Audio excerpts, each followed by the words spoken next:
tapi picture besarnya apa yang mau dikatakan oleh Pak Amin Rais di sini itu adalah sesuatu yang memang harus diperhatikan begitu. Karena jika tidak, ya Indonesia ini dapat azab besar itu dari Allah Subhanahu wa taala. Hubungan Prabowo dan Teddy sudah offside. Apa pasal? Nah, dua tokoh ini bukan saja akrab dalam hubungan kerja, melainkan juga kelewatan akrab dalam hubungan antar pribadi. Pemerintah itu tidak bisa menutup mata. Ini sudah jelas, seskap Teddy ini dengan Prabowo itu berlebihan. Apanya hubungannya itu? Jadi berdasarkan pendapat atau opini masyarakat seperti bisa kita pantau, ternyata Teddy itu seorang gay, seperti kaum Nabi Lut pada zaman dulu.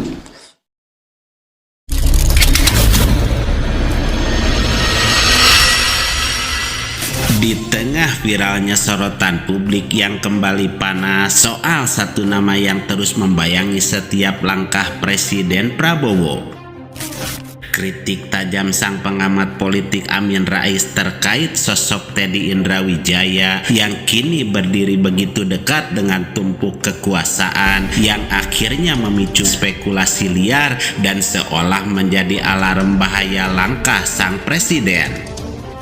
Ketika Amin Rais secara terbuka melontarkan kritik kedekatan Prabowo dan Teddy yang dinilai tak wajar tersebut, publik langsung dibuat geger dan memicu deretan kontroversi yang lainnya, mulai dari program MBG yang masih banyak memakan korban hingga sederet kebijakan yang memberatkan rakyat serta dianggap tak ada bedanya dengan era Jokowi. Apakah ini murni hubungan kerja seorang pimpinan dan ajudannya, atau ada narasi besar yang sengaja ditutup-tutupi dari mata rakyat? Hingga Buya Yahya dan para tokoh menegaskan hal penting soal ini. Selengkapnya, mari kita bongkar dengan menyimak sampai selesai agar tidak salah paham.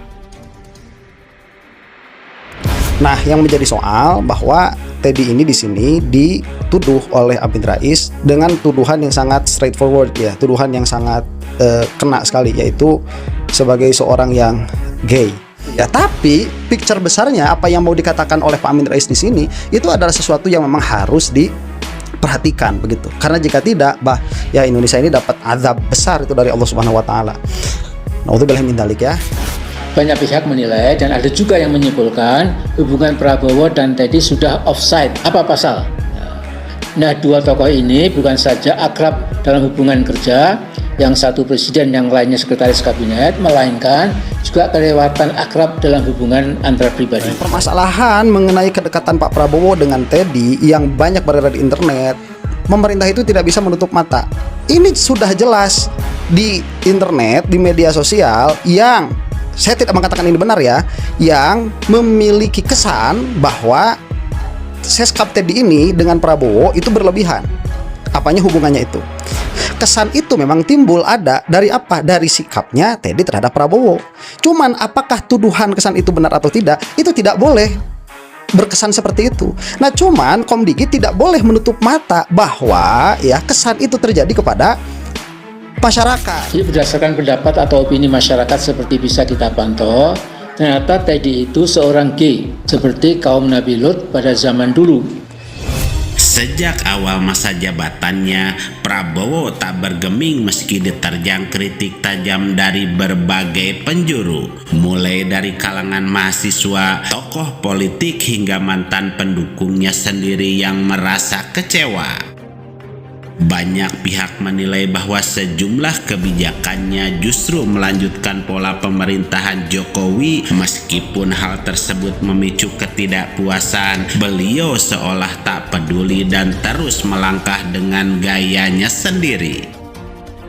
Sorotan publik semakin panas ketika Amin Rais menyoroti kedekatan Prabowo dengan Teddy Indrawijaya. Kemanapun presiden melangkah, Teddy selalu hadir di sisinya.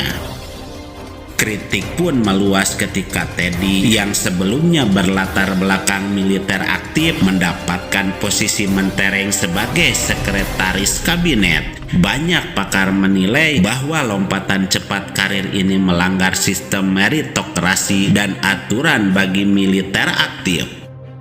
Namun, yang membuat publik semakin geram dan bertanya-tanya adalah isu di ranah privat. Jejak masa lalu dan isu-isu menyimpang mengenai kedekatan Teddy yang beredar kembali diangkat oleh sejumlah pihak.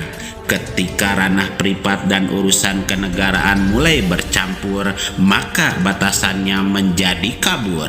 Pertanyaannya, apakah ini murni masalah profesionalisme atau justru ada narasi besar yang sedang dimainkan di balik layar?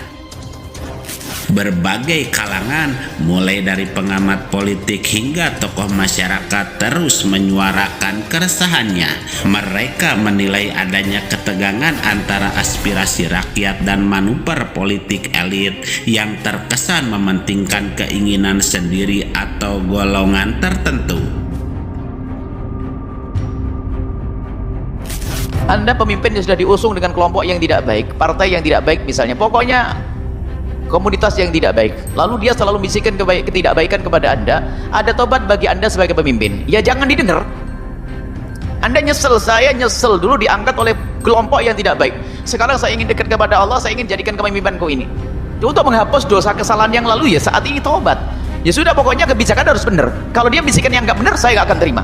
Lalu Anda mengambil wazir yang baru lagi, yang bagus, menteri-menteri, pendukung-pendukung yang baik, biarpun tidak atas nama kelompok, supaya aman. Gimana pendapatmu tentang ini loh, yang ngusung saya kan suka gelitikin saya gini-gini, saya tidak senang nih, gimana kira-kira petunjuk orang soleh? Ya Pak Pemimpin, jangan, sudah jangan diikuti. Tobatnya seperti itu, jangan lalu ikuti. Tapi saya sudah terlanjur janji jelek lah. Jangankan sudah janji dok, pakai sumpah pun batalin itu.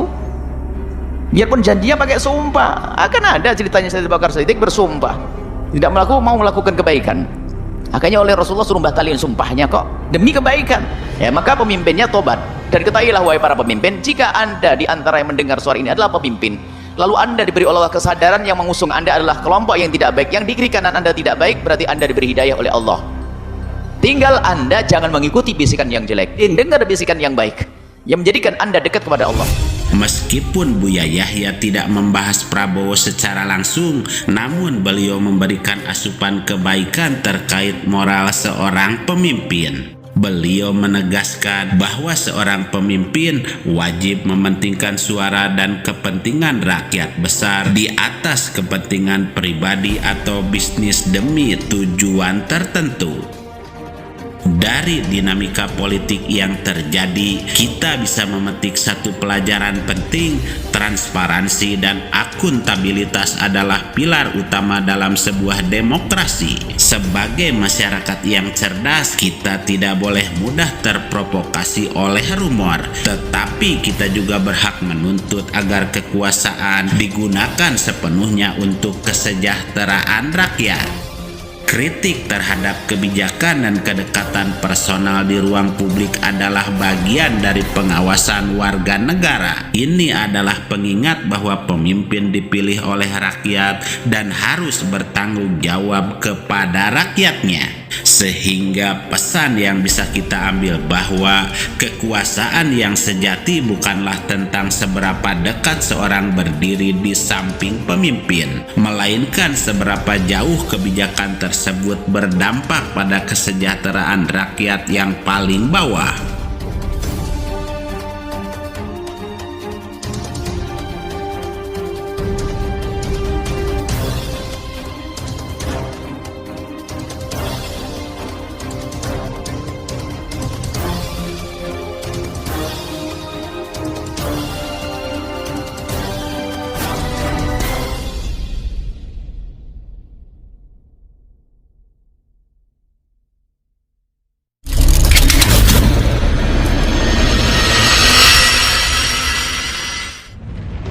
Tapi picture besarnya apa yang mau dikatakan oleh Pak Amin Rais di sini itu adalah sesuatu yang memang harus diperhatikan begitu. Karena jika tidak, ya Indonesia ini dapat azab besar itu dari Allah Subhanahu wa taala. Hubungan Prabowo dan Teddy sudah offside. Apa pasal? Nah, dua tokoh ini bukan saja akrab dalam hubungan kerja, melainkan juga kelewatan akrab dalam hubungan antar pribadi. Pemerintah itu tidak bisa menutup mata. Ini sudah jelas, seskap Teddy ini dengan Prabowo itu berlebihan. Apanya hubungannya itu? Jadi berdasarkan pendapat atau opini masyarakat seperti bisa kita pantau, ternyata Teddy itu seorang gay seperti kaum Nabi Lut pada zaman dulu.